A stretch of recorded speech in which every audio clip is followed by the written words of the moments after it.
Hi people, this is Chris. This time I'm back with a new video on the 3-ply Slingerland Radio King set and snare. Enjoy! As you may have heard, DW purchased the brand name in 2019, and at last year's NAMM show the first limited solid shell Radio King snares were presented, and only a few months later these new sets and snares came out, which I got here to review. So let's find out how much vintage character can be found in these new old looking drums. The kit I got here has the following sizes: 22x14 bass drum, 13x9 tom and a 16x16 floor tom. Also included is the matching 14x6.5 snare, which can be purchased together with the shell pack or individually. The finish is a very classy looking Duco satin lacquer finish called Black and Gold. And there are also 3 other finishes to choose from, 1 lacquer and 2 wraps. The hardware parts are made in Taiwan, while the shells are built at the DW factory in California. Price-wise, the kit is currently listed for 5,089 euros at Thomann, including the snare drum. The 3-piece kit without the snare should be around 4.2k, and the snare alone is listed for 975 euros. The kit and snares with wrap finishes are a little less expensive, but as you can see, it's in the premium price range, although I would not call it overly expensive. Still, it is clearly not targeted at the bargain-oriented vintage drum geek.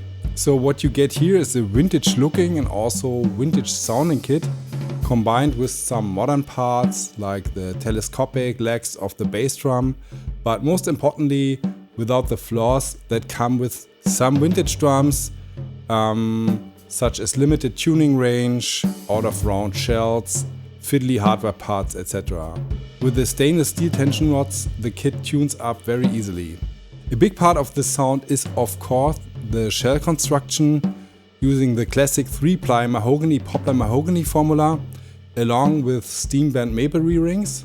And as you can see here, the poplar ply is quite thick. Also the rounded bearing edge with a lot of head contact, and last but not least the stick safer hoops have a significant influence on the overall sound as well. The nickel finish on the hardware is done flawlessly, and the kit looks very classy and seamlessly designed. On the snare you can find the Zoomatic strainer, which works almost silently when engaging. Only the plastic straps of the snare wires look a bit odd to me. The internal dampers on both toms and snare are also a nice addition that the Slingerland team brought back from the past, and you will hear them in the sound files. The only real flaw I noticed are the memory locks on the floor tom legs. They are nicely designed, but because of the thick DW style legs, they sit a bit close to the hoops, so getting the legs with the attached memory locks in and out is a bit of a mess. You can try to turn the whole leg or dismantle the memory locks, but that's not a solution I would prefer in a live situation. The kit is equipped with single-ply Remo Ambassador coated heads and clear Ambassador resonant heads all around. Only the bass drum has coated Ambassadors on both sides, and the drum also has 2 pillows with Velcro tape already installed inside. So for the sound files I recorded the drums in a medium-high tuning in a sort of big band / classic rock style, and also in a lower tuning using a ported resonant head on the bass drum.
So here's my conclusion. I would say that the reissue of the Radio King kits and snares is both visually and sonically a success. From a tonal perspective, they clearly lean towards the retro side, delivering round, warm, yet always well-defined sounds. And if you're not familiar with vintage drums, the new Radio King kit looks like a vintage instrument, even at second glance, but it tunes and handles like a modern instrument. Sonically, it really shines in the mid to lower ranges, while I found the crispy sounding snare drum to be a bit more flexible. So all in all, these drums are not the loudest and don't have the most cut and attack. So basically the opposite of many modern drums, but they work really great under the microphones and sound great in the room here as well. Besides the memory locks on the floor tom legs, there's little to criticize here. Sure, these drums are no bargain, but if you want to hop onto the vintage drum rabbit hole while still enjoying the reliability of a modern instrument, you should try them yourself. So that's all I have for today. Feel free to check the purchase links down below if you want to support our channel. And I hope to see you next time. Until then, bye!